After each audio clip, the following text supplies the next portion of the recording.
সামান্য একটু তর্ক বিতর্ক লেগে গেছে, টাকার ভাগ নিয়ে একটু সমস্যা, চাঁদা নিয়ে একটু ঝামেলা, পাথর দিয়ে নিজেরা নিজেদের ভাইদেরকে পিটিয়ে হত্যা করতেছি, আছে না নাই?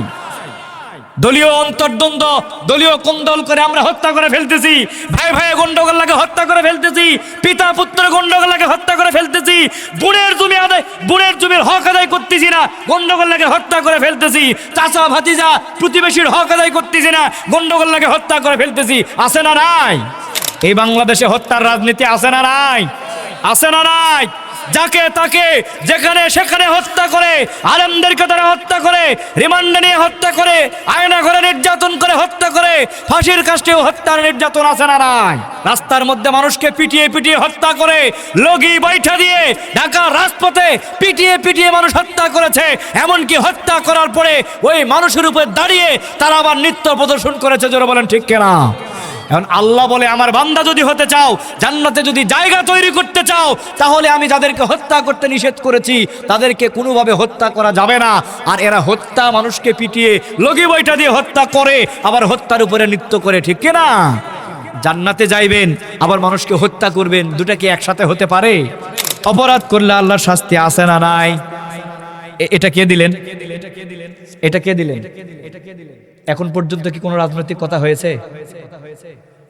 বলেন, এখন পর্যন্ত কি কোনো রাজনৈতিক কথা হয়েছে? আপনারা সাক্ষী দেন, এই কোরআনের বাইরে কোনো কথা বলেছি? এখন পর্যন্ত কি একটা কোনো রাজনৈতিক কথা, কোনো নেতার বিরুদ্ধে, কোনো দলের বিরুদ্ধে, কোনো মার্কার বিরুদ্ধে কোনো কথা হয়েছে? যদি না হয়, হুদাই এই পরিবেশগুলো নষ্ট করেন কেন ভাই? আমাদেরকে কেন মনে করে দিলেন? আমরা মাহফিলে আসি কোরআন থেকে কথা বলার জন্য। কোরআন থেকে, কোরআন আমার হাতে আছে, আমি কোরআনের আয়াত তিলাওয়াত করতেছি দেখে দেখে, কোরআন থেকে কথা বলতেছি। এরপরে এই যে এগুলো হচ্ছে বাজে কালচার, কেন করবেন এগুলো আপনারা? যদি আমি কারোর বিরুদ্ধে বলতাম তখন না আসতেন, বলতেন যে কেন রাজনৈতিক কথা বলতেছেন। বলেছি কোনো রাজনৈতিক কথা? কোরআন হাতে করে নিয়ে আমি কথা বলতেছি, আর আপনি স্লিপ দিলেন হুজুর দয়া করে রাজনৈতিক বক্তৃতা দিবেন না। কেন দাওয়াত দিয়েছেন হুজুরদেরকে? হুজুরদেরকে দাওয়াত দিয়েছেন কেন? আপনারা ওয়াজ করতেন। এগুলো তাফসীর মাহফিলের বিরুদ্ধে ষড়যন্ত্র। ওয়াইবাদুর রহমানিল্লাযীনা ইয়ামশুনা আলাল আরদি হাওনা, রহমানের প্রিয় বান্দা হচ্ছে তারা, খাঁটি বান্দা হচ্ছে তারা, যাচাইকৃত আসল অরিজিনাল বান্দা হচ্ছে তারা, যাদের মধ্যে এক নম্বর কোয়ালিটি থাকবে, ওরা দুনিয়ায় অহংকার করবে না, ওরা হবে বিনয়ী। জোরে বলেন সুবহানাল্লাহ। আল্লাহ যে বললেন রহমানের বান্দা, এই রহমানের পরিচয় আগে জানার দরকার আছে না নাই? এই রহমান কোন রহমান? আল্লাহ রাব্বুল আলামিন সূরাতুর রহমান নামক একটি সূরা কোরআনে অবতীর্ণ করেছেন। বলেন সুবহানাল্লাহ। আল্লাহ তাআলা বললেন, আর রহমানু আল্লামাল কুরআন খলাকাল ইনসানা আল্লামাহুল বায়ান। জোরে বলেন আল্লাহু আকবার। তিনি হচ্ছেন দয়াময় রহমান, যিনি শিক্ষা দিয়েছেন আল কোরআন। জোরে বলেন তো, কোরআন শিক্ষা দিয়েছেন কে? আল্লাহ বললেন আর রহমানু আল্লামাল কোরআন, তিনি দয়াময় রহমান, যিনি শিক্ষা দিয়েছেন আল কোরআন। খলাকল ইনসান, আর সৃষ্টি করেছেন ইনসান। আল্লামাহুল বায়ান, যিনি আমাদের শিক্ষা দিয়েছেন বয়ান। জোরে বলেন আল্লাহু আকবার। তাহলে বোঝা গেল রহমান হচ্ছেন তিনি, দয়াময় কর্তৃত্বের অধিকারী তিনি, যিনি আমাদেরকে কোরআন শিক্ষা দিয়েছেন, যিনি আমাদেরকে সৃষ্টি করেছেন, আর যিনি আমাদেরকে কথা বলার শক্তি দিয়েছেন, তিনি হচ্ছেন রহমান। মনে থাকবে রহমানকে? যিনি কোরআন শিক্ষা দিয়েছেন, যিনি মানুষ সৃষ্টি করেছেন, আর যিনি মানুষকে কথা বলার শক্তিটাও দান করেছেন, তিনি কে? সেই রহমান বলছেন, ওয়াইবাদুর রহমানিল্লাযীনা ইয়ামশুনা আলাল আরদি হাওনা, রহমানের প্রিয় বান্দা তারা, খাঁটি বান্দা তারা, মুমিন বান্দা তারা, জান্নাতে যাওয়ার জন্য নিশ্চয়তা অর্জন করবে তারা। জান্নাতের মধ্যে ফেরেশতাদের মাধ্যমে ওয়েলকাম জানিয়ে, কনগ্রাচুলেশন দিয়ে, আহলান সাহলান বলে, ফুলের মালা দিয়ে বরণ করে নেওয়া হবে তাদের, যাদের এক নম্বরের কোয়ালিটি হচ্ছে অহংকার করবে না, ওরা বিনয়ী হবে। ঘোষণা কার? ওয়াইবাদুর রহমানিল্লাযীনা ইয়ামশুনা আলাল আরদি হাওনা। আল্লাহ বললেন, আমি আল্লাহ, আমি রহমানের প্রিয় বান্দাদের তালিকায় যারা জায়গা নিতে চাইবে, জান্নাতে যাওয়ার জন্য যারা সুযোগ তৈরি করতে চাইবে, ফেরেশতাদের মাধ্যমে ফুলের মালা পরিধান করে আহলান সাহলানের মোবারক ধ্বনি নিয়ে, কংগ্রাচুলেশন নিয়ে, ওয়েলকাম নিয়ে ওই জান্নাতের মধ্যে যারা একটি জায়গা কিনতে চাইবে, একটি বাড়ি ঘর তৈরি করতে চাইবে, একটি অ্যাপার্টমেন্ট যারা তৈরি করতে চাইবে, ওই প্রিয় বান্দার তালিকায় যারা জায়গা চাইবে, ওদের 1 নম্বরের গুণাবলী হচ্ছে অহংকার করবে না, বিনয়ী হবে। জোরে বলেন ঘোষণা কার? আল্লাহ বলেন অহংকার করা যাবে না। আর দুনিয়াতে আমরা যখন চারিদিকে তাকাই, অহংকারী ছাড়া কোনো মানুষই খুঁজে পাওয়া যায় না, ঠিক কিনা? এত অহংকার মানুষ করে, এত অহংকার মানুষ করে। শিক্ষার অহংকার, ক্ষমতার অহংকার, টাকার অহংকার, যোগ্যতার অহংকার, চেহারার অহংকার, অহংকার আছে না নাই? অথচ আল্লাহ নবী সাল্লাল্লাহু আলাইহি ওয়াসাল্লাম বলেছেন অহংকার মানুষ কখনো করতে পারে না। অহংকার হচ্ছে মহান আল্লাহ রব্বুল আলামিনের চাদর বা পোশাক। যে লোকটা অহংকার করলো তার মানে হচ্ছে আল্লাহর গায়ের, আল্লাহর শরীরের চাদর আর পোশাক নিয়ে তারা টানাটানি করলো। বলেন নাউজুবিল্লাহ। কেউ যদি আমার নিজের গায়ের জামা ধরে টানাটানি করে, মুরব্বীর গায়ের জামা ধরে যদি কেউ টানাটানি করে, বলেন তো আমাদের কি ভালো লাগবে? আমাদেরই যদি ভালো না লাগে, আমাদের কাছেই যদি বিষয়টা খারাপ মনে হয়, আল্লাহর নবী বললেন অহংকার হচ্ছে সরাসরি আল্লাহর চাদর, আল্লাহর পোশাক। কেউ যদি অহংকার করে তার মানে আল্লাহর পোশাক নিয়ে টানাটানি করলো। বলেন তো বলেন, আল্লাহর কাপড়, আল্লাহর পোশাক আর আল্লাহর চাদর নিয়ে যদি আমরা টানাটানি করি, এইটা কি আমাদের জন্য ভালো হতে পারে? এজন্য আল্লাহ রাব্বুল আলামিন সূরাতুল লোকমান 18 নম্বর আয়াতে আল্লাহ তাআলা বললেন ওয়ালা তুসাইর খাদ্দাকা লিন্নাস ওয়ালা তামশি ফিল আরদি মারাহান ইন্নাল্লাহা লা ইউহিব্বু কুল্লা মুখতালিন ফাকুর। জোরে বলেন আল্লাহু আকবার। আল্লাহ বললেন ওয়ালা তুসাইর খাদ্দাকা লিন্নাস, অহংকার করে মানুষের দিকে থেকে তুমি মুখ ফিরিয়ে নিও না। ওয়ালা তামশি ফিল আরদি মারাহান, জমিনে দম্প ভরে অহংকার করে চলাচল করো না। ইন্নাল্লাহা লা ইউহিব্বু মান কানা মুখতালান ফাকুরা, আমি আল্লাহ এই অহংকারী ব্যক্তিদেরকে অপছন্দ করি। বলেন তো অহংকারীদেরকে অপছন্দ করেন কে? অহংকারীদেরকে অপছন্দ করেন কে? আল্লাহ বললেন আমার পছন্দের তালিকায় যদি আসো, বিনয়ী হও, নম্র হও, ভদ্র হও, আর যদি অহংকার করো তাহলে আমার অপছন্দের তালিকায় চলে যাবে। আল্লাহ নিজে নিষেধাজ্ঞা করে দিলেন অহংকার করে মানুষের দিকে মুখ ফিরিয়ে নিয়ে কথা বলা যাবে না। কিন্তু সমাজে তাকালে দেখা যায় এমন অনেক মানুষ আছে যারা অহংকার করে মানুষের চেহারার দিকে তাকিয়ে কথাও বলতে চায় না, আছে না না? ক্ষমতার অহংকার করে, টাকার অহংকার করে, যোগ্যতার অহংকার করে, শিক্ষার অহংকার করে, জ্ঞানের অহংকার করে। অথচ খেয়াল করে দেখেন আল্লাহ রাব্বুল আলামিন মানুষকে এমন ভাবে তৈরি করেছেন, এই মানুষটা জন্মের পর থেকে 1 বছর 2 বছর পর্যন্ত সময় লেগে যায়, এরপরেও কিন্তু মানুষ নিজের উপরে ভরসা করে একা একা চলতে পারে না, ঠিক কিনা? অথচ এই মানুষ আবার অহংকার করে। কিন্তু খেয়াল করে দেখেন ছাগলের বাচ্চার দিকে তাকান, গরুর বাচ্চার দিকে তাকান, জন্মের পর 1 ঘন্টা পরে যদি ছাগলের বাচ্চার দিকে তাকান দেখবেন তিরিং বিরিং করে লাফালাফি করছে, আছে না নাই? 1 ঘন্টা পরেই, জন্মের 1 ঘন্টাই পরেই ছাগলের বাচ্চা লাফালাফি করে, তিরিং বিরিং করে চলাচল করতে পারে, নিজেই মুখ দিয়ে চাবায় চাবায় খাবারগুলো খায়। অথচ ছাগলের বাচ্চার কোনো অহংকার নাই। আর আমরা মানুষ জন্মের 2 বছর 3 বছর চলে যায়, নিজে হাঁটতে পারি না, চলতে পারি না, ওঠা বসা করতে পারি না। বাবা মা যেভাবে চালায়, যেভাবে মানুষ আমাদেরকে সহযোগিতা করে, ঠিক সেভাবেই চলতে হয়। অথচ আমাদের অহংকারের কোনো ঠিকানা নাই, ঠিক কিনা? এই অহংকার আমাদের টিকবে? এই অহংকার যারা করবে আল্লাহ রাব্বুল আলামিনের পছন্দের তালিকায় তারা থাকতে পারবে না, প্রিয় বান্দার তালিকায় তারা জায়গা পাবে না, রহমানের প্রিয় বান্দা হবে না, আর জান্নাতে যাওয়ার তাদের সুযোগ তৈরি হবে না। ফেরেশতারা তাদেরকে পাকড়াও করে গ্রাস করে জাহান্নামের দিকে নিয়ে যাবে। তার কারণ আল্লাহ অহংকারী ব্যক্তিকে কখনোই পছন্দ করে না। এই জমিনে যারা অহংকার করেছে ইতিপূর্বে, রব্বুল আলামিন প্রত্যেককেই ধ্বংস করেছেন না টিকিয়ে রেখেছেন? যারা অহংকার করেছে আল্লাহ তাআলা সবাইকে ধ্বংস করে দিয়েছেন।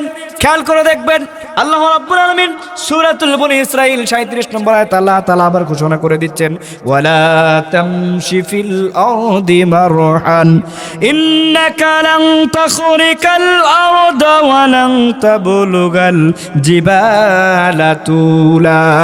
জোরে বলেন আল্লাহু আকবার। আল্লাহ বললেন বান্দারে অহংকার করো না। ওয়ালা তামশি ফিল আরদি মারাহান, অহংকার করে দম্ভ ভরে পদাচরণা করো না জমিনে। তুমি তো চাইলেই বা আকাশটাকে বিদীর্ণ করে উপরেও যেতে পারবে না, আবার জমিনটাকে বিদীর্ণ করে নিচেও যেতে পারবে না। পারবেন কেউ? এই জমিনের নিচে গিয়ে কি টিকে থাকা যাবে? আবার পাহাড়ের চূড়ায় উঠে আকাশের দিকে উঠেও কি টিকে থাকা যাবে? এই সব কিছুর মালিক কে? আল্লাহ। এই জন্যই বললেন, বান্দা তুমি অহংকার করে জমিনে চলাচল করো না। তুমি অহংকার করার কারণে তোমার নেতৃত্ব, কর্তৃত্ব, তোমার পাওয়ার, তোমার অহংকার খাটিয়ে তুমি কিন্তু জমিন বিদীর্ণ করে নিচেও যেতে পারবে না, পাহাড়ের চূড়ায় গিয়ে উপরের দিকে উঠেও তুমি ঠিকঠাক থাকতে পারবে না। সুতরাং তুমি বান্দা, তোমার কোনো অহংকার করা খাটে না। আমার বান্দার তালিকায় যদি তুমি জায়গা পেতে চাও, ফেরেশতাদের মাধ্যমে ফুলের মালা পরিধান করে আহলান সাহলানের মোবারক ধ্বনি নিয়ে, ওয়েলকাম নিয়ে, কংগ্রাচুলেশন নিয়ে জান্নাতের মধ্যে যদি একটু জায়গা জমি তৈরি করতে চাও, একটা ঘর আর বাড়ি যদি তুমি বানাতে চাও, তোমার 1 নম্বরের কোয়ালিটি দরকার, অহংকার করা যাবে না, বিনয়ী হতে হবে। ঘোষণাকার। এই জমিনে যারা অহংকার করেছে কেউ টিকিয়ে নেই। ফেরাউন অহংকার করেছিল, আছে নাকি? ক্ষমতার অহংকার করেছে, আনা রব্বুকুমুল আলা, আমি শুধু খোদা তাই নয়, বরং আমি সবচাইতে বড় খোদা। ফেরাউন যখন অহংকার করে নিজেকে খোদা দাবি করলেন, আল্লাহ রব্বুল আলামিন এই জমিন থেকে তার অহংকারকে চূর্ণ বিচূর্ণ করে সমুদ্রের মধ্যে হাবুডুবু খাইয়ে ধ্বংস করে দিয়েছেন। বলেন ঠিক কিনা? আজ পর্যন্ত আল্লাহ তাআলা দুনিয়ার মানুষের জন্য শিক্ষা গ্রহণ করার জন্য মিশরের জাদুঘরে ফেরাউনের লাশটা রেখে দিয়ে বলছে, বান্দা দেখো, যেই ফেরাউন ক্ষমতার অহংকার করেছিল, ক্ষমতার তাকব্বরি করেছিল, ক্ষমতার অহংকারে তুচ্ছ তাচ্ছিল্য করে ইসলামপন্থীদেরকে নির্মূল করার চেষ্টা করেছিল, আমি আল্লাহ ওই ফেরাউনের অহংকার চূর্ণ বিচূর্ণ করে দিয়ে আজও জাদুঘরের মধ্যে রেখে দিয়ে প্রমাণ করেছি, ক্ষমতার অহংকার করবে যারা, ফেরাউনের মতো পরিবর্তন বহন করবে তারা। ঠিক কিনা? এই অহংকার আজও অনেকের মধ্যে আছে না নাই? যার একটু ক্ষমতা আছে, যার একটু পাওয়ার আছে, একটু মেম্বার, চেয়ারম্যান, একটু সভাপতি কোনো একটা জায়গায় যদি থাকে, মনে করে দুনিয়ার সবই আমার, আছে না নাই? কোরআনের মাহফিলগুলো নিয়েও তারা ষড়যন্ত্র করে, বিভিন্নভাবে নিজেদের কর্তৃত্ব খাটানোর জন্য, পাওয়ার খাটানোর জন্য, ক্ষমতা খাটানোর জন্য নিজেদের মস্তিষ্ককে ব্যবহার করে মানুষের সাথে খারাপ ব্যবহার করে, অহংকার করে, আসে না নাই? কিন্তু আল্লাহ বললেন না, অহংকার যারা করে আমি আল্লাহ তাদেরকে কোনোদিন ছাড় দেব না। ফেরাউনকে ছাড় দিই নাই, অহংকার করার জন্য নমরুদকে ছাড় দেয় নাই, অহংকার করার জন্য সাদ্দাতকে ছাড় দেয় নাই। অহংকার করেছিল, জ্ঞানের অহংকার, নাম ছিল আবুল হাকাম, জ্ঞানের পণ্ডিত। অহংকার করার কারণে, ইসলামের বিরোধিতা করার কারণে আমি আল্লাহ রাব্বুল আলামিন আবু জেহেল তথা মূর্খের পণ্ডিত বানিয়ে দিয়েছি। বলেন ঠিক কিনা? সুতরাং আমার ভাইরা, মনে রাখতে হবে, আজকেও যদি সমাজে কেউ অহংকার করে, ক্ষমতার অহংকার, টাকার অহংকার, শিক্ষার অহংকার, যোগ্যতার অহংকার, মাতব্বরের অহংকার, যে ধরনের অহংকার করুক না কেন, এই সব অহংকারীর পরিণতি ফেরাউন, নমরুদ, আবু জেহেল আর সাদ্দাদের মতোই হবে। জোরে বলেন ঠিক কিনা? এই জন্য আল্লাহ তাআলা বললেন, ওয়াইবাদুর রহমানিল্লাযীনা ইয়ামশুনা আলাল আরদি হাওনা।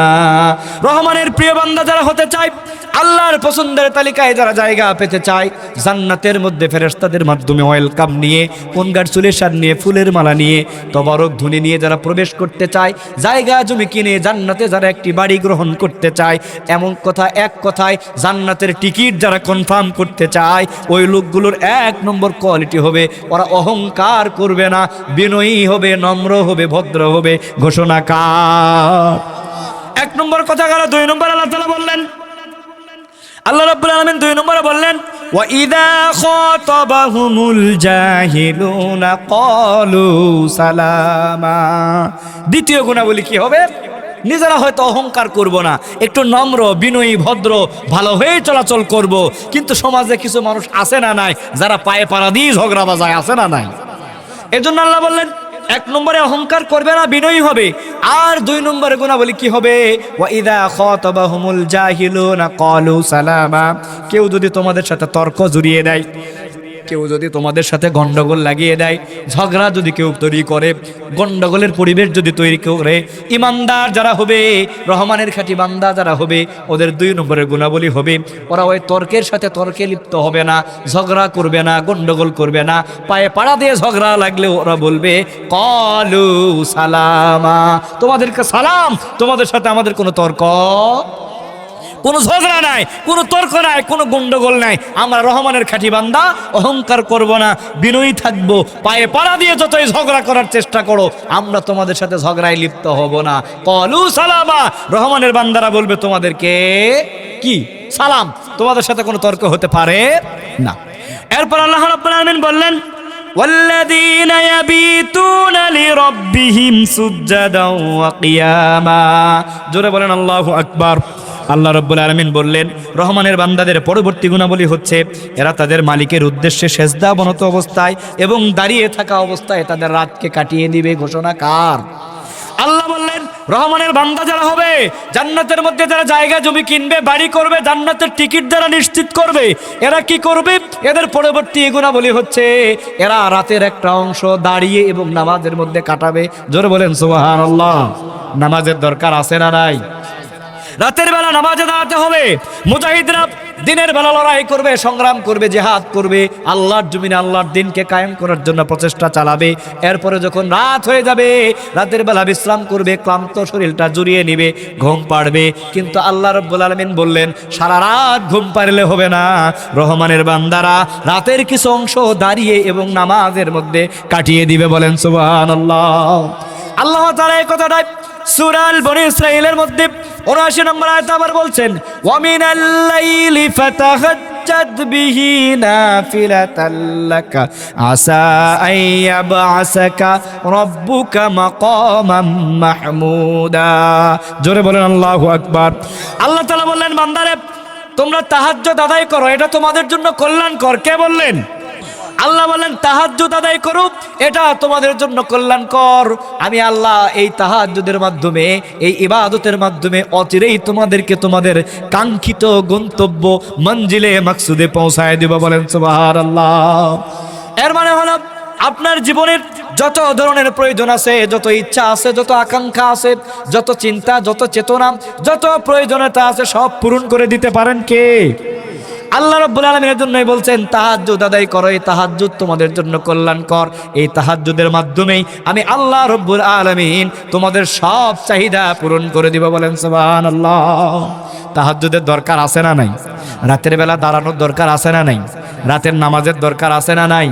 এই জন্য আল্লাহ তাআলা বললেন ওয়াল্লাযীনা ইয়াবিতুনা লিরাব্বিহিম সুজদাও ওয়া কিয়ামা। রহমানের বান্দাদের পরবর্তী বৈশিষ্ট্য হচ্ছে এরা কি করবে? রাতের বেলা কিছু অংশ দাঁড়িয়ে এবং নামাজের মধ্যে কাটিয়ে দিবে। আর আল্লাহ তাআলা আবার আমাদেরকে স্পষ্টভাবে বুঝিয়ে দিলেন এই রাতের নামাজ বলতে নামাজ হচ্ছে তাহাজ্জুদের নামাজ তোমরা আদায় করো, এটাই তোমাদের জন্য কল্যাণকর। আর এই তাহাজ্জুদের মাধ্যমে আমি আল্লাহ তোমাদের সব চাহিদা পূরণ করে দিব। বলেন সুবহানাল্লাহ। আল্লাহ রাব্বুল আলামিন অন্য জায়গায় সূরাতুল মুজাম্মিলের মধ্যে আবার বলছেন ইয়া আইয়ুহাল মুজাম্মিল কুমিল লাইলা ইল্লা কলিলা। হে অবস্থাবৃত ব্যক্তি, বিশ্রামরত ব্যক্তি, কম্বল গায়ে দিয়ে থাকা ব্যক্তি, কি করো? উঠো, রাতের একটা অংশ জেগে নামাজে দাঁড়িয়ে যাও, নামাজ আদায় করো। রাতের কিছু অংশ বিশ্রাম করার পরে আবার দাঁড়িয়ে যাও। কার ঘোষণা? তাহলে এই নামাজের দরকার আছে না নাই? বিশ্বনবী সাল্লাল্লাহু আলাইহি সাল্লাম একদিন গভীর রজনীতে উঠলেন। ফজরের পূর্বে ওঠার পরে চিন্তা করে দেখলেন আমার সাহাবীরা এই রাত্রিবেলা জাগে কিনা, কেউ নামাজের মধ্যে দাঁড়ায় কিনা, কেউ তাহাজ্জুদ আদায় করে কি করে না, এটা দেখার দরকার আছে না নাই? বিশ্বনবী সাল্লাল্লাহু আলাইহি সাল্লাম গহীন রজনীতে উঠলেন, নিজে তাহাজ্জুদ আদায় করলেন। এরপরে রাস্তার মধ্যে দিয়ে হাঁটা শুরু করে দিলেন। এক এক করে কয়েকজন সাহাবীর বাড়ির দিকে গেলেন। বিশ্বনবী সাল্লাল্লাহু আলাইহি সাল্লাম সবার আগে যখন হযরতে আবু বকর সিদ্দিক রাদিয়াল্লাহু তাআলা আনহুর বাড়ির দিকে গেলেন, বাড়ির দরজার কাছাকাছি, জানালার কাছাকাছি যাওয়ার পরে দেখলেন আবু বকর গহীন রজনী থেকে ঘুম থেকে উঠেছে, জাগ্রত হয়েছে, পবিত্রতা অর্জন করে আল্লাহর সামনে যায় নামাজে দাঁড়িয়ে কোরআনের তেলাওয়াত করছে। বলেন সুবহানাল্লাহ। এই বিশ্বনবী খেয়াল করে দেখলেন আবু বকর অত্যন্ত নরম কণ্ঠে আস্তে আস্তে নিজে কোরআনের তেলাওয়াত করছেন, নামাজ আদায় করছেন, যাতে করে পার্শ্ববর্তী লোকজনের কোনো সমস্যা না হয়। বিশ্বনবী আবু বকরের নামাজের দৃশ্য দেখলেন, কোরআনের তেলাওয়াতের দৃশ্য দেখলেন, নিজে মনের মধ্যে তৃপ্তি গ্রহণ করলেন। এরপরে সেখান থেকে হেঁটে হেঁটে আবার বিশ্বনবী রওনা করলেন। হযরতে ওমর ফারুক রাদিয়াল্লাহু তাআলা আনহু এর বাড়ির দিকে যখন যেতে লাগলেন, বাড়িতে পৌঁছার পূর্বেই একটু আগেই খেয়াল করে দেখলেন হযরতে ওমরের বাড়ির কাছ থেকে কোরআনের তেলাওয়াত উচ্চ আওয়াজে শোনা যাচ্ছে, বলেন আল্লাহু আকবার। বিশ্বনবী কাছাকাছি চলে গেলেন, যাওয়ার পরে খেয়াল করে দেখলেন গহীন রজনীতে হযরত ওমর ফারুক নিজেও জাগ্রত হয়েছেন, পবিত্রতা অর্জন করে যায় নামাজে দাঁড়িয়েছেন, নামাজ আদায় করছেন, আর ওই নামাজের মধ্যে উচ্চ কণ্ঠে কোরআনের তেলাওয়াত করছেন, বলেন আল্লাহু আকবার। বিশ্বনবী দুইটা দৃশ্য দেখলেন, আবু বকরের বাড়িতে গিয়ে দেখলেন আবু বকর আস্তে আস্তে তেলাওয়াত করছে, আর ওমরের বাড়িতে গিয়ে দেখলেন ওমর রাদিয়াল্লাহু তাআলা আনহু জোরে জোরে তেলাওয়াত করছে। দুইটা দৃশ্য দেখার পরে বিশ্বনবী ঘুরে গিয়ে মসজিদের মধ্যে গেলেন, ফজরের সালাত আদায় করলেন। সালাত আদায়ের পরে পেছন দিকে ঘুরে বসে হযরত মুহাম্মদ রাসূলুল্লাহ সাল্লাল্লাহু আলাইহি ওয়াসাল্লাম বললেন, আবু বকর, ওমর সহ তোমরা যারা আল্লাহর কোরআনের আইন, যেই নেতা দাঁড়িয়ে বলবে আমার নির্বাচনী ইশতেহার, আমার দলের ইশতেহার, আমার মার্কার ইশতেহার, আমি যদি ক্ষমতায় যাই, নির্বাচিত যদি হই, নেতা যদি হই, আল্লাহর দেওয়া এই 4 কর্মসূচি বাস্তবায়ন করব, ক্ষমতায় যাব, পার্লামেন্টে দাঁড়িয়ে বলবো নামাজ কায়েম করতে হবে, যাকাতের বিধান চালু করতে হবে, সৎ কাজে আদেশ চলবে, অসৎ কাজে বাধা প্রদান করবে, যারা ঘোষণা দিবে তাদের পক্ষে, তাদের সাথে, তাদেরকে ভোট দিয়ে, তাদের মার্কায় গিয়ে, তাদের দলে গিয়ে আমরাও তাদেরকে সহযোগিতা করব, ঠিক কিনা? আর যারা পারবে না, এর বিপক্ষে যারা চলে যাবে, তারা কিসের বিপক্ষে গেল? আমরা কোরআনের বিপক্ষে যেতে পারবো? পারবো না ইনশাআল্লাহ। মনে থাকবে তো ইনশাআল্লাহ? সময় আছে মাত্র 28 দিন। কয়দিন মনে থাকবে কিনা? ওই অন্ধকার ঘরে 28 দিন পরে যেদিন যাবেন, যাওয়ার পরে বোঝা যাবে এই 4 কর্মসূচির পক্ষে দিলেন না বিপক্ষে দিলেন, সেই দিন প্রমাণ হবে না, হবে না? আসেন, ওই কথা আমাদের নয়, এখন আমরা আবার আলোচনায় যাই। এজন্য আল্লাহ রাব্বুল আলামিন বললেন, রহমানের প্রিয় বান্দা যারা হবে, খাঁটি বান্দা যারা হবে, ফেরেশতাদের মাধ্যমে ওয়েলকাম নিয়ে, ফুলের মালা পরিধান করে, কনগ্রাচুলেশন নিয়ে, অভিবাদন নিয়ে, তবারক ধ্বনি নিয়ে জান্নাতের মধ্যে যারা প্রবেশ করতে চাইবে, ওই জান্নাতের মধ্যে যারা একটা ঘর তৈরি করতে চাইবে, একটা বিল্ডিং তৈরি করতে চাইবে, একটা অ্যাপার্টমেন্ট যারা বুকিং দিতে চাইবে, নিশ্চিতভাবে জান্নাতের টিকিট যারা নিশ্চিত করতে চাইবে, আল্লাহ রাব্বুল আলামিন বলেন ওদের বৈশিষ্ট্য হবে ওরা কখনো অহংকার করবে না, বিনয়ী হবে, নম্র হবে, ওরা কারোর সাথে ঝগড়াঝাটি করবে না, ঝগড়া লাগলে বরং বলে ফেলবে তোমাদেরকে সালাম। এরপরে তারা কি করবে? রাতের একটা অংশ দাঁড়িয়ে দাঁড়িয়ে নামাজ এবং কোরআনের তেলাওয়াতে কাটিয়ে দিবে, বলেন ঠিক কিনা? এরপরে তারা কি করবে? আল্লাহর তৈরি করা ওই ভয়ঙ্কর জাহান্নাম থেকে বাঁচার জন্য প্রতিনিয়ত তারা আল্লাহর কাছে দোয়া করতে থাকবে। ওই জাহান্নাম থেকে আমাদের বাঁচার জন্য দোয়া করার দরকার আছে না নাই? আল্লাহ রাসূল জাহান্নামে যাবেন, এইটা নিয়ে কি কোনো মন্তব্য কেউ করতে পারবে? আল্লাহ রাসূলের কথা বলছি, আল্লাহ রাসূল জাহান্নামে যাবেন, এইটা নিয়ে কেউ মন্তব্য করতে পারবে? কিন্তু আল্লাহ রাসূল নিজে জাহান্নাম থেকে বাঁচার জন্য প্রতিনিয়ত দোয়া করেছেন না করেন নাই? আমাদের দোয়া করার তারা দরকার আছে না নাই? এজন্য আল্লাহ তাআলা বললেন, আমি আল্লাহর খাঁটি বান্দা হয়ে, প্রিয় বান্দা হয়ে, রহমানের বান্দা হয়ে যারা জান্নাতে প্রবেশ করতে চায়, এই লোকটার কাজ হচ্ছে নিয়মিত জাহান্নাম থেকে বাঁচার জন্য কার কাছে দোয়া করতে হবে? আল্লাহ তাআলা এই কথাই বললেন, والذين يقولون ربنا اصرف عنا عذاب جهنم إن عذابها كان غراما। রহমানের প্রিয় বান্দা হতে গেলে ওদের বৈশিষ্ট্য হবে ওরা প্রতিনিয়ত জাহান্নামের আযাব থেকে বাঁচার জন্য আমি আল্লাহর কাছে বারবার তারা দোয়া করবে।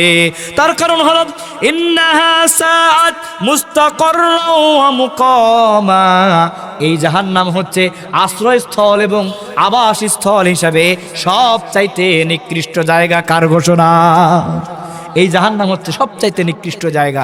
এখানকার খাবারগুলো হবে পুঁজ, দুর্গন্ধযুক্ত, নর্দমার ময়লা, আবর্জনা, এই ধরনের রক্ত, পুঁজ, এগুলো হচ্ছে এখানকার খাবার। প্রতিনিয়ত অত্যাচার করা হবে, নির্যাতন করা হবে, আযাব আর গজব দেওয়া হবে। সব চাইতে কম শাস্তি যাকে দেওয়া হবে জাহান্নামে, ওই লোকটার পায়ে, তার নাম হবে আবু তালিব, তার পায়ে এক ধরনের জুতা বা স্যান্ডেল পরানো হবে, যেই স্যান্ডেলের উত্তপ্ততার কারণে গায়ের মাংস আর হাড় হাড্ডিগুলো ভেদ করে খসে খসে প্রতিনিয়ত এই জাহান্নামের ভয়ে, জাহান্নাম থেকে বাঁচার জন্য আমাদেরকে আল্লাহর কাছে দোয়া করতে হবে। আল্লাহ বললেন, যারা জাহান্নাম থেকে বাঁচার জন্য দোয়া করবে আমার কাছে, আমি আল্লাহ বুঝবো ওরা আমার প্রিয় হওয়ার জন্য, রহমানের বান্দা হওয়ার জন্য, জান্নাতে যাওয়ার জন্য তারা প্রচেষ্টায় আছে। এরপরের কথা আল্লাহ রাব্বুল আলামিন বললেন, والذين إذا أنفقوا لم يسرفوا ولم يقتروا وكان بين ذلك قواما। জোরে বলেন আল্লাহু আকবার।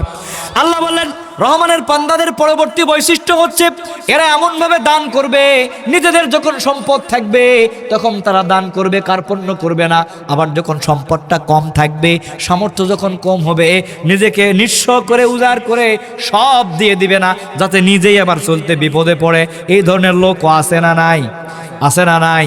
আল্লাহর কথা হচ্ছে দান এমনভাবে করতে হবে, সামর্থ্য যেমন আছে সেইভাবে দান করতে হবে, ভারসাম্য ধরে রাখতে হবে। অসামর্থ্য অর্থ যখন আছে তখন আমি দান করব, আবার সামর্থ্য যখন কম তখন আমি কম দান করব। দুইটার মধ্যে ব্যালেন্স করতে হবে। এমন কিছু লোক আছে যার সামর্থ্য আছে, টাকা আছে, সম্পদ আছে, কিন্তু কার্পণ্যতা করে, কৃপণতা করে এমনভাবে কলিজার মধ্যে টাকা সম্পদ ধরে রাখে, জীবনেও দান করে না। আছে না নাই? আবার কিছু লোক এরকম আছে, এই তো এক সপ্তাহ আগেই কাহালু উপজেলার মধ্যে একটা মাহফিলের মধ্যে যখন আলোচনার শেষ পর্যায়ে মাহফিল এবং মসজিদের জন্য কালেকশন করতেছি, একজন লোক, আমার মনে হচ্ছিল যে হয়তো বা একটু বোধ শক্তি ও লোকটার কমও হতে পারে, আবেগ এমন জায়গায় ঠেলে গিয়েছে, মানি ব্যাগ বের করে নিয়ে আসে টেবিলের উপর দিয়ে বলতেছে, হুজুর সব নিয়ে এলেন। আমরা কমপক্ষে 8-10 বার বুঝাইছি, আপনি যা দিবেন সেটা বের করে দিয়ে বাকিটা নেন। হয় নাই। আর পরবর্তীতে আমরা চিন্তা করলাম যে ঠিক আছে 100-200 টাকা বের করে নিয়ে বাকিটা তাকে দিয়ে দিই। না, হবে না। মানি ব্যাগের 4-5টা জায়গাতে কার্ড টাকা সব ভাঁজ করে রাখছে, শেষ পর্যন্ত একটা একটা সব বের করে মঞ্চের উপর রেখে চলে গেল। পরে আমি কমিটির লোকজনদেরকে বললাম এই জিনিসগুলো সব একটু নিরাপদে রাখেন, হ্যাঁ, ওখান থেকে একটা অংশ নিয়ে বাকিটা যাতে পরবর্তীতে আবার তাকে দিয়ে যাওয়া যায়। তো এইভাবেও দান করা যাবে, সব দিয়ে নিজে নিঃস্ব হব এইটাও হওয়া যাবে না। আল্লাহ রাসূল সাল্লাল্লাহু আলাইহি ওয়াসাল্লাম একদিন বসে আছেন, একজন সাহাবীরাও সামনে আছে, একজন আগন্তুক লোক এসে তার কাছে সহযোগিতা চাইলেন, জামা চাইলেন, পোশাক। আল্লাহ রাসূল সাল্লাল্লাহু আলাইহি ওয়াসাল্লাম যেই জামাটা পরেছিলেন ওই মুহূর্তে ওই জামা বাদে অন্য কোনো জামা বা পোশাক তার কাছে আর রেডি ছিল না। কিন্তু চাওয়ার পরে আল্লাহ রাসূল চিন্তা করেছেন আমার কাছে চাইলো, না দিলে কেমন লাগে, নিজের ওই জামাটাই খুলে ওই লোকটাকে দান করে দিয়েছেন। এই দান করে দেওয়ার পরে যখন বিবস্ত্র হয়েছেন, একটু অন্য চাদর বা রুমাল যতটুকু যা ছিল সেইটা দিয়ে পেঁচিয়ে নিজে ভেতরে গিয়ে অবস্থান করতেছেন। এর পরবর্তী সময়ে অন্যান্য সাহাবীরা এসে আল্লাহ রাসূলকে ডাকেন, কিন্তু জামা ভালো না থাকার কারণে আল্লাহ রাসূল খুব সহজে স্বাভাবিকভাবে আর সামনে আসতেও পারছেন না। আল্লাহ তাআলা এই আয়াতটা অবতীর্ণ করলেন, দান করার সময় এমনভাবে দান করতে হবে, নিজের সামর্থ্যের দিকে খেয়াল রাখতে হবে। সামর্থ্য যতটুকু আছে তার আলোকে ভারসাম্যপূর্ণভাবে দান করব। আবার যখন সামর্থ্য আছে কৃপণতা করব, দান করব না, এইটাও করা যাবে। তাহলে আল্লাহ তাআলা কি বললেন? রব্বুল আলামিনের ঘোষণা হলো রহমানের খাঁটি বান্দা যারা হবে, জান্নাতের মধ্যে যারা যাইবে, জাহান্নাম থেকে যারা বাঁচতে চাইবে, ওদের পরবর্তী গুণাবলী হলো ওরা যখন দান করবে সামর্থ্যের আলোকে, নিজের সামর্থ্যের আলোকে ভারসাম্যপূর্ণভাবে দান করবে, কৃপণতাও করবে না, নিজেকে নিঃস্ব করে সব কিছু দান করে দিবে না। ঘোষণা কার? এরপর আল্লাহ রাব্বুল আলামিন বললেন والذين لا يدعون مع الله إلها آخر ولا يقتلون النفس التي حرم الله إلا بالحق ولا يزنون। আল্লাহ তাআলা বললেন والذين لا يدعون مع الله, আমি আল্লাহ ছাড়া রহমানের বান্দারা আর অন্য কারোর ইবাদত করতে পারবে, আল্লাহ ছাড়া অন্য কাউকে আর তারা ডাকতে পারবে না। জীবনের যে কোনো ক্ষেত্রে, যে কোনো জায়গায় চলতে ফিরতে উঠতে বসতে একজনকেই ডাকতে হবে, তার নাম কি? আল্লাহ ছাড়া অন্য কাউকে ডাকা যাবে না, অন্য কারোর দাসত্ব করা যাবে না, অন্য কারোর গোলামি করা যাবে না। রব্বুল আলামিন অন্য জায়গায় বলেছেন ওয়ামা খালাকতুল জিন্না ওয়াল ইনসা ইল্লা লিয়াবুদুন। আল্লাহু আকবার। আমি মানুষ এবং জিনকে সৃষ্টি করেছি শুধুমাত্র আমার দাসত্ব করার জন্য, আমার গোলামি করার জন্য, আমার ইবাদত করার জন্য। আমি আল্লাহ ছাড়া আমার এই রহমানের বান্দারা আর অন্য কাউকে ডাকতে পারবে না, গোলামি করতে পারবে না। কার ঘোষণা? এজন্য আল্লাহ বললেন জীবনের সব ক্ষেত্রে উঠতে বসতে চলতে সর্বদা সব অবস্থায় রহমানের বান্দা যারা পরিচয় দিতে চাইবে, জান্নাতের মধ্যে যারা জায়গা কিনতে চাইবে, ফেরেশতাদের মাধ্যমে ওয়েলকাম নিয়ে কনগ্রাচুলেশন পরিহিত করে মালা পরিধান করে জান্নাতের মধ্যে নিশ্চিতভাবে যারা একটি ঘর তৈরি করতে চাইবে, আল্লাহ রাব্বুল আলামিন বললেন ওই বান্দারা আমি আল্লাহ ছাড়া আর কাউকে তারা ডাকতে পারবে? আল্লাহ ছাড়া কাউকে ডাকাডাকি করার সুযোগ? সাহায্য লাগবে যখন ডাকবো আমরা কাকে? বিপদে পড়লে ডাকবো কাকে? বালা মুসিবত দুঃখ দুর্দশা অসুস্থতা যাই আসুক না কেন আমরা ডাকবো কাকে? আল্লাহ ছাড়া অন্য কাউকে ডাকা যাবে না। এরপর আল্লাহ তাআলা বললেন আমি আল্লাহ ছাড়া কাউকে তারা ডাকবে না। আর কি করবে? ওয়ালা ইয়াকতুলুনান নাফসাল্লাতী ইল্লা হারামাল্লাহ, আমি আল্লাহ যে প্রাণগুলোকে হত্যা করা নিষেধ করেছি, এই প্রাণগুলোকে তারা কেউ হত্যা করতে পারবে? আল্লাহর পক্ষ থেকে হত্যা করতে নিষেধ করা আছে না নাই? আপনি মানুষকে হত্যা করতে পারবেন? হত্যা করতে পারবেন? আল্লাহ বললেন, আমি আল্লাহ যাদেরকে হত্যা করতে নিষেধ করেছি, এই লোকগুলোকে, এই প্রাণগুলোকে এরা আর হত্যা করতে পারবে? এরা যদি রহমানের বান্দা হতে চায়, প্রিয় বান্দা যদি হতে চায়, খাঁটি বান্দা যদি হতে চায়, জান্নাতের মধ্যে জায়গা জমি কিনে ঘর তৈরি করে নিশ্চিত জান্নাতের টিকিট যদি বুকিং করতে চায়, তাহলে আমি আল্লাহ যাদেরকে হত্যা করতে নিষেধ করেছি, এরা আর কাউকে হত্যা করতে পারবে? এখন আল্লাহ বলে হত্যা করা যাবে না, আর আমরা প্রতিদিন হত্যার রাজনীতিতেই মেতে উঠি। জোরে বলেন ঠিক কিনা? এই বাংলাদেশে হত্যার রাজনীতি আছে না নাই? আছে না নাই?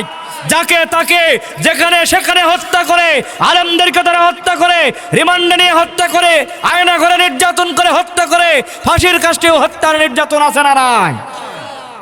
রাস্তার মধ্যে মানুষকে পিটিয়ে পিটিয়ে হত্যা করে, লগি বৈঠা দিয়ে ঢাকার রাজপথে পিটিয়ে পিটিয়ে মানুষ হত্যা করেছে। এমনকি হত্যা করার পরে ওই মানুষের উপরে দাঁড়িয়ে তারা আবার নৃত্য প্রদর্শন করেছে। জোরে বলেন ঠিক কিনা? এখন আল্লাহ বলে, আমার বান্দা যদি হতে চাও, জান্নাতে যদি জায়গা তৈরি করতে চাও, তাহলে আমি যাদেরকে হত্যা করতে নিষেধ করেছি তাদেরকে কোনোভাবে হত্যা করা যাবে না। আর এরা হত্যা, মানুষকে পিটিয়ে লগি বৈঠা দিয়ে হত্যা করে, আবার হত্যার উপরে নৃত্য করে। ঠিক কিনা? জান্নাতে যাইবেন আবার মানুষকে হত্যা করবেন, দুটা কি একসাথে হতে পারে? আল্লাহর এই জন্য ঘোষণা, রহমানের প্রিয় বান্দা হয়ে, খাঁটি বান্দা হয়ে তুমি যদি জান্নাতে প্রবেশ করতে চাও, জান্নাতের মধ্যে যদি একটু জায়গা কিনতে চাও, ঘর যদি তৈরি করতে চাও, অ্যাপার্টমেন্ট যদি বুকিং করতে চাও, নিশ্চিত দুনিয়ায় যদি জান্নাতের টিকিট বুকিং দিতে চাও, তাহলে তুমি আমি আল্লাহর নিষেধ করা কোনো প্রাণকে হত্যা করতে পারবে? আর আজকে আমরা কি করি?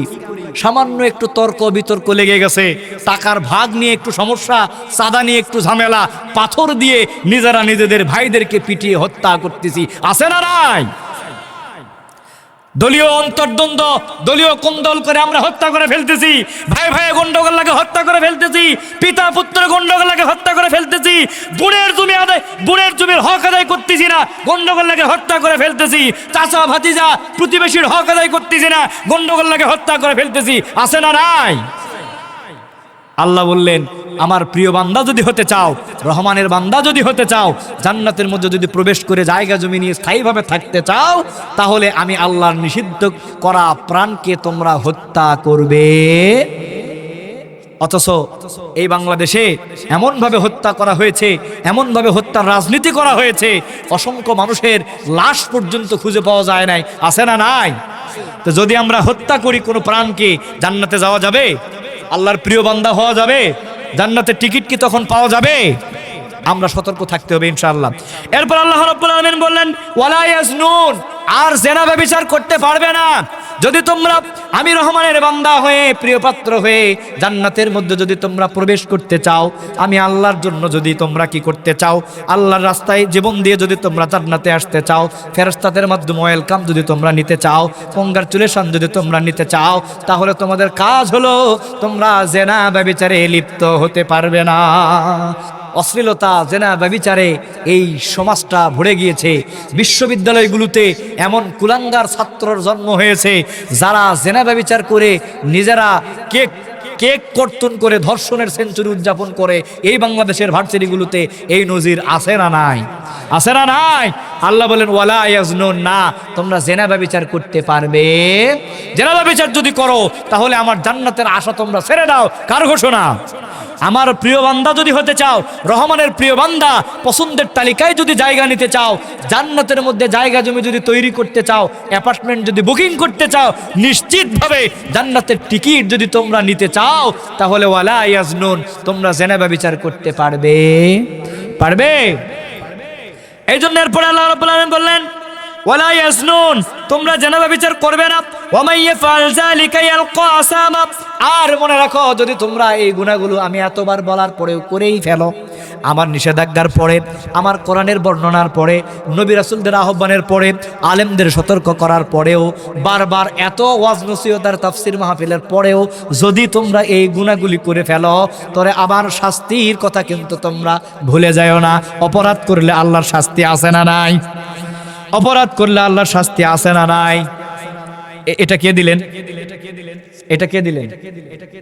এখন পর্যন্ত কি কোনো রাজনৈতিক কথা হয়েছে?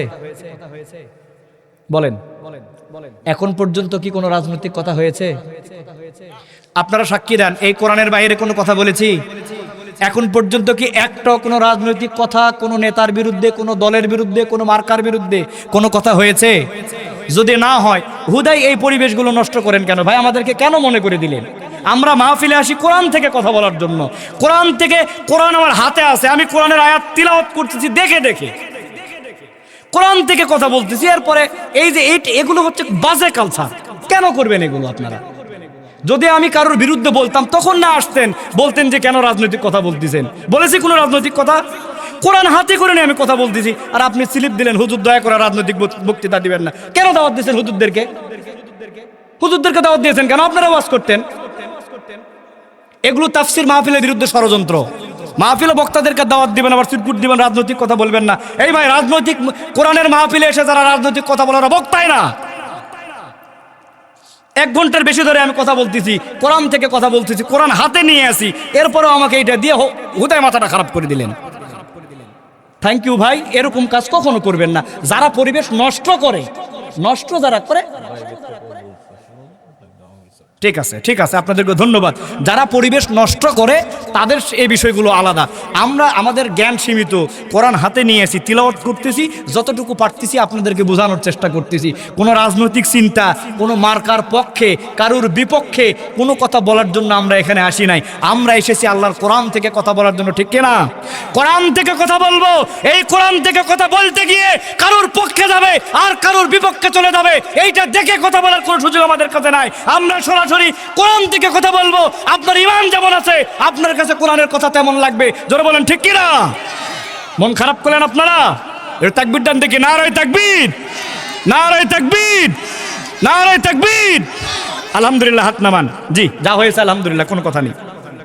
তাহলে আমি এতক্ষণ পর্যন্ত আপনাদেরকে যেটা বলছিলাম, যে আল্লাহ রাব্বুল আলামিন ঘোষণা দিলেন, রহমানের বান্দা যারা হবে, খাঁটি বান্দা যারা হবে, মুমিন যারা হবে, ইমানদার যারা হবে, যাদেরকে আল্লাহ তাআলা বাছাই করে যাচাই করে তার জান্নাতের মধ্যে জায়গা দিবেন, ঘর দিবেন, বাড়ি দিবেন, বিল্ডিং দিবেন, উপহার দিবেন, জান্নাতে যাওয়ার জন্য একটা টিকিট যাদেরকে আল্লাহ তাআলা দিয়ে দিবেন, এই লোকগুলোর বৈশিষ্ট্য কি হতে পারে? সরাসরি আমরা কোরআনের আয়াত বলে বলে সেই পয়েন্টগুলো শুধু বলছি, ঠিক কি না? আসেন এরপরের কথা। আল্লাহ রাব্বুল আলামিন বললেন, আল্লাহ তাআলা এরপরে বললেন, ওয়াল্লাযীনা লা ইয়াশহাদুনা আয-যুর।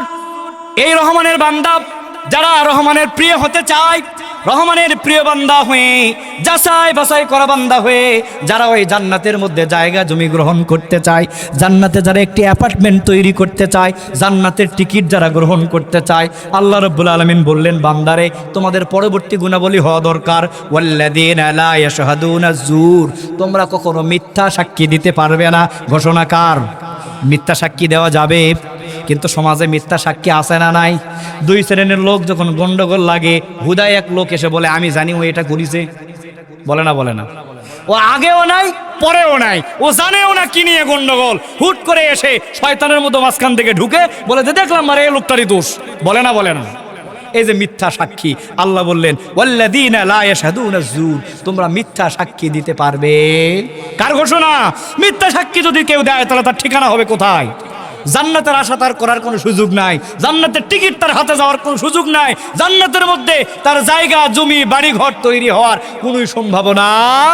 ফেরেশতাদের পক্ষ থেকে মালা পাওয়া, কংগ্রাচুলেশন পাওয়া, ওয়েলকাম পাওয়া আর তবারক ধ্বনি পাওয়ার কোনো সুযোগ তার জন্য।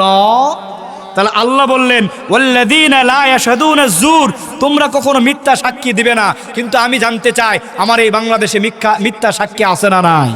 এই বাংলাদেশ তো সেই বাংলাদেশ যেই বাংলাদেশে 1972 সালে জন্মগ্রহণ করে 71 সালের মামলার সাক্ষী দেয়। জোরে বলেন ঠিক কিনা? একজন মানুষ যার বয়স 3.5 বছর, সেও আদালতে গিয়ে বলে আমি দেখেছি আল্লামা সাঈদী অসংখ্য নারী ধর্ষণ করেছে। মিথ্যা সাক্ষী আদালতে দিয়েছে না দেয় নাই? 3.5 বছর বয়সে সব তো বোঝা যায় নাকি? সব তো বোঝা যায়। আরেকজন সাক্ষী আদালতে গিয়ে বর্ণনা দিয়েছে 6 কিলোমিটার দূর থেকে দেখেছে আব্দুল কাদের মোল্লা অনেক মানুষের বাড়িঘর ভেঙে দিয়েছে, অত্যাচার করেছে। কত কিলোমিটার দূরে থেকে দেখেছে? 6 কিলো দূর থেকে খালি চোখে দেখা যায়? 6 কিলো দূর থেকে খালি তোকে দেখা যায়, তাহলে সত্য না মিথ্যা? আল্লাহ বলেন তোমরা মিথ্যা সাক্ষী দিও না। আর এরা 6 কিলো দূর থেকে দেখা পায়, 3.5 বছরে সব বুঝে, জন্ম 71, জন্ম 72 আর 71 মামলার সাক্ষী দেয়, আছে না নাই? এই জিনিসগুলোই আল্লাহ তাআলা নিষেধ করে দিলেন, ওয়াল্লাযীনা লা ইয়াশহাদুনা যুর, তোমরা কখনো মিথ্যা সাক্ষী দিও। মিথ্যা সাক্ষী যদি দাও তোমাদের ঠিকানা হবে জাহান্নাম। আর মিথ্যা সাক্ষী পরিহার করো, সত্যের পক্ষে অবস্থান গ্রহণ করো। আমি আল্লাহর ঘোষণা, আমি রহমানের বান্দা হিসেবে যাচাই করে বাছাই করে তোমাদেরকে জান্নাতের টিকিট উপহার দিয়ে জান্নাতের মধ্যে একটি অ্যাপার্টমেন্ট, জায়গা, জমি, বাড়িঘর তৈরি করার সুযোগ দান করে দিব। জোরে বলেন সুবহানাল্লাহ। তাহলে মিথ্যা সাক্ষী পরিহার করে সত্য সাক্ষী, সত্যের পক্ষে থাকার দরকার আছে না নাই? এরপর আল্লাহ রাব্বুল আলামিন বললেন, وَإِذَا مَرُّوا بِاللَّغْوِ مَرُّوا كِرَامًا, আর যারা জান্নাতি বান্দা যারা হতে চাইবে, রহমানের বান্দা যারা হতে চাইবে, পছন্দশীল বান্দার মধ্যে যারা জায়গা চাইবে, জান্নাতের মধ্যে যারা প্রবেশ করতে চাইবে, এদের পরবর্তী গুণাবলী হলো এরা যখন দেখবে কোনো জায়গায় খারাপ কাজ হচ্ছে, অন্যায় কাজ হচ্ছে, অশ্লীলতা হচ্ছে, মন্দ কাজ হচ্ছে, ওই জায়গায় গিয়ে এরা অপেক্ষা করবে না, নিজেরাও এই খারাপের সাথে সম্পৃক্ত হবে না, নিজেরাও এই খারাপের সাথে মিশে যাবে না, বরং দ্রুত সময়ের মধ্যে ওই জায়গা পরিত্যাগ করে তারা চলে যাবে। ঘটনা কার? তাহলে রহমানের প্রিয় বান্দা হওয়ার জন্য কি করতে হবে? যে জায়গায় অন্যায়, খারাপ, অশ্লীলতা, মন্দ, গর্হিত কাজ হচ্ছে, ওই কাজ দেখার পরে ওইখানে অবস্থান করে ওই খারাপ কাজের মজা নেওয়া যাবে, সাথে সাথে ওইটা পরিহার করে জায়গা ত্যাগ করে সেখান থেকে সরে চলে যেতে হবে। এইটা হচ্ছে রহমানের বান্দাদের বৈশিষ্ট্য। আর যারা রহমানের বান্দা হতে পারবে না, জাহান্নামী হবে, ওরা কি করবে? যেখানে দেখতেছে একটু গান বাজনা হচ্ছে, অশ্লীলতা, মন্দ কাজ হচ্ছে, হয়তো কিছুটা তুলনামূলক ভালো মানুষ, কিন্তু খারাপ কাজ দেখার পরে একটু আকর্ষণ টানে না খারাপ কাজ দেখার পরে, মন্দ কাজ দেখার পরে কি করলো? সেও সেখানে একটু তাকায় দেখলো, 5 মিনিট একটু দেখি না, আর 5 মিনিট একটু দেখি না, একটু পরে যাচ্ছি, হ্যাঁ কোনোদিন তো দেখি না, আজকে যখন একটু চোখত পড়ছি কিছু সময় অপেক্ষা করি না, আছে না নাই? কিন্তু আল্লাহ বললেন না, রহমানের প্রিয় বান্দা হতে গেলে জান্নাতের মধ্যে জায়গা তৈরি করতে হলে ফেরেশতাদের মাধ্যমে ওয়েলকাম কংগ্রাচুলেশন ফুলের মালা নিয়ে জান্নাতের টিকিট নিয়ে যদি জান্নাতে জায়গা জমি তৈরি করতে চাও, তাহলে মন্দ কাজ দেখলে, অশ্লীল, খারাপ, বদকার কাজ দেখলে সেখানে অপেক্ষা করে মজা নেওয়া যাবে না, দ্রুত সময়ে ওই জায়গা পরিহার করে ওখান থেকে চলে যেতে হবে। ঘোষণা কার?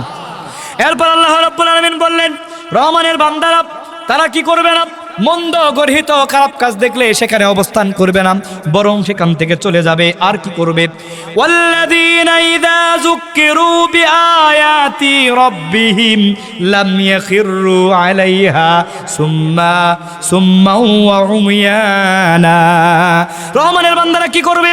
যারা জান্নাতে প্রবেশ করার জন্য চাইবে, জাহান্নাম থেকে যারা বাঁচার জন্য চেষ্টা করবে, আল্লাহ বললেন ওদের পরবর্তী বৈশিষ্ট্য হলো, আমি আল্লাহর পক্ষ থেকে যখন তাদেরকে উপদেশ করা হয়, নির্দেশ দেওয়া হয়, এই নির্দেশ আর উপদেশ শোনার পরে ওরা বধিরের মতো আচরণ করবে না। তার মানে কি? আল্লাহর পক্ষ থেকে যে নির্দেশ আসবে, যে উপদেশ আসবে, যে নসিহত আসবে, এইটা শোনার পরে আমরা শুনি নাই এই ভান ধরা যাবে? শুনলাম আর মেনে নিলাম, সামি'না ওয়া আতা'না, আল্লাহ যা বলেছেন শুনতে হবে আর সাথে সাথে মানতে হবে। কার ঘোষণা? আপনি যদি জান্নাতের আকাঙ্ক্ষা করতে চান, আপনি যদি জাহান্নাম থেকে বাঁচতে চান, রহমানের প্রিয় খাঁটি বান্দা যদি হতে চান, টিকিট নিশ্চিত করে জান্নাতে প্রবেশ করে জায়গা জমি নিয়ে বিল্ডিং তৈরি করে যদি সেখানে চিরকাল যদি থাকতে চান, আল্লাহ বললেন কি করতে হবে? আল্লাহর নির্দেশনা, আল্লাহর কোরআনের বাণী, আল্লাহর পক্ষ থেকে উপদেশ শুনে চুপ করে থাকা যাবে, মেনে নিতে হবে, ওটা শ্রবণ করতে হবে, মেনে নিতে হবে, ওইটাকে কাজে পরিণত করতে হবে। কার ঘোষণা? তাহলে আল্লাহর পক্ষ থেকে যখন ঘোষণা আসবে, নির্দেশ আসবে, উপদেশ আসবে, এটা শোনার পরে আর কি চুপ থাকা যাবে? কিন্তু আল্লাহর পক্ষ থেকে পূর্ণাঙ্গ একটু নির্দেশনা আমাদেরকে দিয়েছেন না, দেন নাই? এই পূর্ণাঙ্গ নির্দেশনার নাম কি? নাম কি? সবাই বলেন কি নাম? এই কোরআন নামক যেই নির্দেশনা, যেই উপদেশ, যে মৌজিজা আল্লাহ তাআলা আমাদেরকে দান করেছেন, এইটা মেনে নিতে হবে, এইটার সব কথা মানতে হবে, শুনতে হবে, বুঝতে হবে। জীবনে, পরিবারে, সমাজে, রাষ্ট্রে, সব জায়গায় এই কোরআনকে বাস্তবায়ন করার জন্য প্রচেষ্টা চালাতে হবে। তার মানে হলো আপনি আল্লাহর পক্ষ থেকে নির্দেশ আর উপদেশ মেনে নিয়েছেন, ঠিক কিনা? আর যদি এটার জন্য কাজ না করেন, চুপ করে থাকেন, তাহলে আপনি অন্ধ বধিরের আচরণ করলেন, শুনলেন না, দেখলেন না, আর মানলেন না। আপনার ঠিকানা জান্নাতে হবে না, ঠিকানা হবে কোথায়? ঠিকানা হবে কোথায়? আল্লাহ রাব্বুল আলামিনের জন্যই বললেন, আমি আল্লাহর পক্ষ থেকে যখনই কোনো উপদেশ করা হবে, নির্দেশ যখন চলে যাবে, ওয়াজ আর নসিহত যখন আল্লাহর পক্ষ থেকে প্রদান করা হবে, রহমানের বান্দা যারা হতে চাইবে, জান্নাতের মধ্যে যারা জায়গা জমি তৈরি করতে চাইবে, অ্যাপার্টমেন্ট তৈরি করে নির্ধারিতভাবে চিরকাল চিরস্থায়ীভাবে যারা জান্নাতে প্রবেশ করতে চাইবে, আল্লাহ রাব্বুল আলামিন বললেন ওই বান্দাগুলো প্রতিনিয়ত আল্লাহর পক্ষ থেকে আসা সব ধরনের উপদেশকে, নসিহতকে মেনে নেবে। জোরে বলেন সুবহানাল্লাহ। এরপর আল্লাহ রাব্বুল আলামিন বললেন, ওয়াল্লাযীনা ইয়াকুলুনা রাব্বানা হাব লানা মিন আযওয়াজিনা ওয়া যুররিয়াতিনা কুররাতা আয়ুনিন ওয়াজআলনা লিল মুত্তাকিনা ইমামা। জোরে বলেন আল্লাহু আকবার। আল্লাহ রাব্বুল আলামিন বললেন, জান্নাতের মধ্যে যারা প্রবেশ করতে চাইবে, আমি আল্লাহর জন্য রহমানের প্রিয় বান্দা যারা হতে চাইবে, এদের পরবর্তী বৈশিষ্ট্য হচ্ছে এরা শুধু নিজেরাই বাঁচতে চাইবে না, বরং নিজেদের স্ত্রী সন্তানদের জন্য আল্লাহর কাছে দোয়া করবে। দরকার আছে না নাই? আছে না নাই? নিজে শুধু একাই বাঁচবে না, নিজেরা, নিজেদের সন্তান আর স্ত্রীদের জন্য প্রতিনিয়ত আল্লাহর দরবারে দোয়া করবে। কি বলবে? আল্লাহর দরবার তার বলবে, রব্বানা হাবলানা মিন আজওয়াজিনা ওয়া যুররিয়াতিনা কুররাতা আয়ুনি ওয়াজআলনা লিল মুত্তাকিনা ইমামা। নিজেদের সন্তানদের জন্য, নিজেদের স্ত্রীদের জন্য, স্ত্রীরা যাতে আল্লাহভীরু হয়, তাকওয়াবান হয়, সন্তানরা যাতে আপনার চক্ষু শীতল হয়, ইসলাম পরিপন্থী কোনো আচরণের সাথে স্ত্রী সন্তানদের যাতে কোনো সম্পর্ক না থাকে, এইটার জন্য আল্লাহর কাছে দোয়া করার দরকার আছে না নাই? দোয়া করার দরকার আছে না নাই? নিজে বাঁচলেই হবে না, নিজেদের সন্তানদেরকে বাঁচাতে হবে, স্ত্রীদেরকে বাঁচাতে হবে। এই বৈশিষ্ট্য কাদের? রহমানের বান্দা যারা, এই বৈশিষ্ট্যটা তাদের মধ্যে থাকতে হবে।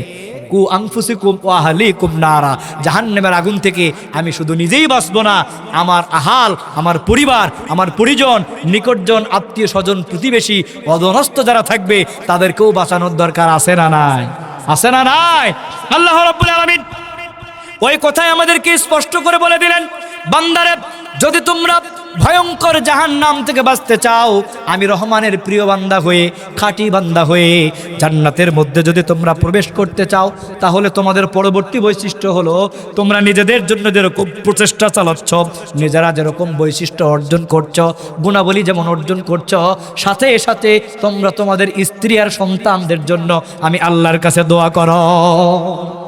স্ত্রী সন্তানদের জন্য দোয়া করে তাদেরকে হেদায়েতের পথে নিতে হবে, তাদেরকে সংস্কার করতে হবে, সংশোধন পরিমার্জন করে এই কোরআনের রাস্তায় নিজেদের স্ত্রী আর সন্তানদেরকেও নেওয়ার দরকার আছে না নাই?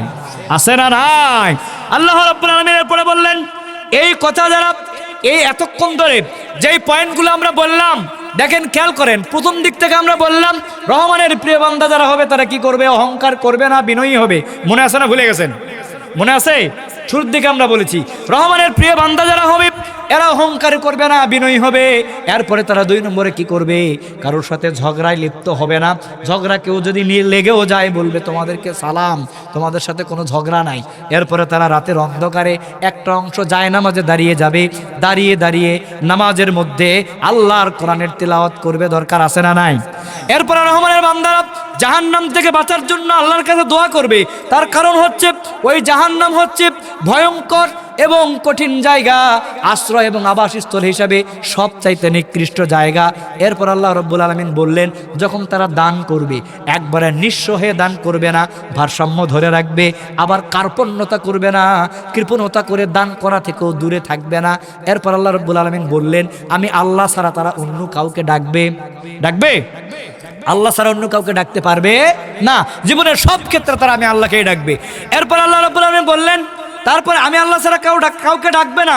আর আল্লাহ রাব্বুল আলামিন যেই প্রাণগুলোকে হত্যা করতে নিষেধ করেছেন, তাদেরকে আর এরা কেউ হত্যা করবে না। এরপরে বললেন, এরা জিনা ব্যভিচারে লিপ্ত হবে না। এরপর আল্লাহ রাব্বুল আলামিন বললেন, এরা কি করবে? মিথ্যা সাক্ষী তারা দিবে না। এরপরে তারা কি করবে? মিথ্যা সাক্ষী দিবে না, তারপরে তারা নিজেদের স্ত্রী সন্তানদের জন্য দোয়া করবে। এরপরে এই লোকগুলো কি করবে? আল্লাহর পক্ষ থেকে আসা সব উপদেশগুলো মেনে নিবে। এই যে এতগুলো কোয়ালিটি বলা হলো, বর্ণনা করা হলো, আল্লাহ রাব্বুল আলামিন বললেন এরাই হচ্ছে রহমানের খাঁটি বান্দা, এরাই হচ্ছে প্রিয় বান্দা, এরাই হচ্ছে মর্যাদাবান ব্যক্তি। আমি আল্লাহ এদের জন্য জান্নাতের টিকিট কনফার্ম করে দিলাম, এদেরকে আমি জান্নাতের মধ্যে প্রবেশ করাবো। ফেরেশতারা এদের জন্য তাকবীর ধ্বনি দিবে, ফুলের মালা তৈরি করবে, ওয়েলকাম দিয়ে, কংগ্রাচুলেশন দিয়ে, আহলান সাহলানের মোবারক ধ্বনি দিয়ে এই বান্দাগুলোদেরকে আমি আল্লাহ জান্নাতের মধ্যে প্রবেশ করায় দেব। বলেন সুবহানাল্লাহ।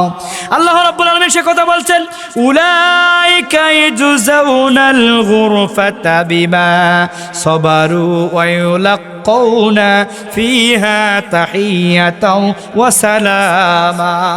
এরাই হচ্ছে সেসব লোক কঠোর ধৈর্যের বিনিময় স্বরূপ সেদিন যাদের সরম্য বালাখানা দেওয়া হবে, ফেরেশতাদের পক্ষ থেকে তাদের অভিবাদন ও সালাম সহ অভ্যর্থনা জানানো হবে। বলেন সুবহানাল্লাহ। ফি খালিদিনা ফিহা হাসনাত মুস্তাকররাও ওয়া মুকামা। সেখানে তারা চিরকাল চিরস্থায়ীভাবে ওই জান্নাতের মধ্যে তাদেরকে প্রবেশ করানো হবে। আর বসবাস করার জন্য, আশ্রয় নেওয়ার জন্য ওই জান্নাত হচ্ছে সবচাইতে উত্তম জায়গা। জোরে সোরে বলেন সুবহানাল্লাহ। তাহলে আল্লাহ কি বললেন? এই সকল গুণাবলীগুলো যাদের মধ্যে থাকবে, এই গুণাবলী যারা অর্জন করবে, এই বৈশিষ্ট্য যাদের মধ্যে থাকবে, এরা কি করবে? রহমানের খাঁটি বান্দা হতে পারবে। রহমানের খাঁটি বান্দা যারা হবে, আল্লাহ বললেন আমি আল্লাহ তাদেরকে জান্নাতের টিকিট উপহার দিব, জান্নাতের মধ্যে একখণ্ড জায়গা দিব, একটা বাড়ি তৈরি করে দিব, একটা ঘর তৈরি করে দিব, একটা অ্যাপার্টমেন্ট দিব। আমি সেখানে চিরস্থায়ীভাবে বসবাস করার জন্য আমি আল্লাহ ফেরেশতাদের পক্ষ থেকে মালা পরিধান করে দিয়ে, ওয়েলকাম দিয়ে, কংগ্রাচুলেশন দিয়ে, ফেরেশতাদের মাধ্যমে তোবারক ধ্বনি দিয়ে এই জান্নাতের মধ্যে চিরকাল আর চিরস্থায়ীভাবে প্রবেশ করায় দিব। জোরে বলেন সুবহানাল্লাহ। ওই জান্নাতের মধ্যে কারা কারা প্রবেশ করতে চান একটু হাত উঁচু করে দেখায় দেন। নারায়ে তাকবীর, নারায়ে তাকবীর। আল কোরআনের আলো, আল হাদিসের আলো, তোমার নেতা আমার নেতা, নারায়ে তাকবীর। আলহামদুলিল্লাহ, হাত নামান। আমরা আল্লাহ তাআলার কাছে দোয়া করছি, আল্লাহ তাআলা আমাদেরকে যেন আজকে যেরকম এই কোরআনের মাহফিলে বসে একসাথে এক হয়ে কোরআন থেকে আমরা আলোচনা শুনছি, আমরা যাতে পরকালীন জিন্দেগিতে ওই নির্ধারিত সময়টাতে আল্লাহ আমাদেরকেও যাতে ওই জান্নাতের মধ্যে একইভাবে বসে এইভাবে থাকার সুযোগ দান করেন। সকলে বলি আমিন। যেই জাহান্নাম থেকে বাঁচার জন্য আমরা প্রচেষ্টা চালালাম, আর যেই জান্নাতে যাওয়ার জন্য আমরা প্রচেষ্টা তৈরি করব, আমরা বৈশিষ্ট্য অর্জন করব, গুণাবলী অর্জন করব, ওই জান্নাতে যাওয়ার জন্য আর জাহান্নাম থেকে বাঁচার জন্য আল্লাহ রাব্বুল আলামিন নবী রাসূলদেরকে দুনিয়ায় পাঠিয়েছেন, আমাদেরকে সতর্ক করে দিয়েছেন, কোরআনের বাণীগুলো দিয়েছেন, রাসূলের সুন্নাহ দিয়েছেন। কিন্তু মানুষ আমরা দুনিয়ায় সব বোঝার চেষ্টা করি, জান্নাতে যাওয়ার আর জাহান্নাম থেকে বাঁচার জন্য চেষ্টা করি না। বলেন ঠিক কিনা? কিয়ামতের দিন আল্লাহ রাব্বুল আলামিন মানুষগুলোকে দুইটা শ্রেণীতে বিভক্ত করবেন। ডান শ্রেণীতে এক ধরনের মানুষ থাকবে, আর বাম শ্রেণীতে এক ধরনের মানুষ থাকবে। আল্লাহ তাআলা একটা আমলনামা নিয়ে মানুষদেরকে ডান হাতে তুলে দিবেন। ফেরেশতারা ডান দিক থেকে আগমন করবে, মানুষের ডান হাতে আমলনামা তুলে দিবে। ডান হাতে যখন আমলনামা তুলে দেওয়া হবে, ওই লোকগুলো ডান হাতে আমলনামা পাওয়ার কারণে আনন্দে আর খুশিতে আত্মহারা হয়ে নিজেদের আমলনামা পড়তে থাকবে। আমলনামা হাতে নিয়ে দেখবে, ডান হাতে আমলনামা আসার কারণে তারা দেখবে দান সাদাকা করার সওয়াব আছে, তাফসীর মাহফিলে সুবহানাল্লাহ বলার সওয়াব আছে, নিজেদের জীবনে মৌলিক ইবাদতগুলোর সওয়াব আছে। সব ধরনের সওয়াবগুলো লিপিবদ্ধ করে দিয়েছেন কে? ওই দিন তারা ওইটা দেখবে। ইকরা কিতাবাকা কাফা বিনাফসিকা ইয়াওমা আলাইকা হাসিবা। এইটা দেখে দেখে তারা ওই দিন পাঠ করবে, হায় হায় আল্লাহ রাব্বুল আলামিন আমাদের আমলনামাটা এত চমৎকার করে দিয়েছেন। ছোট কোনো আমল সেখানে বাদ পড়ে নাই, বড় কোনো আমলও সেখানে বাদ পড়ে নাই। ওই আমলনামা নিয়ে তারা ওই দিন খুশি হয়ে যাবে। জোরে বলেন সুবহানাল্লাহ।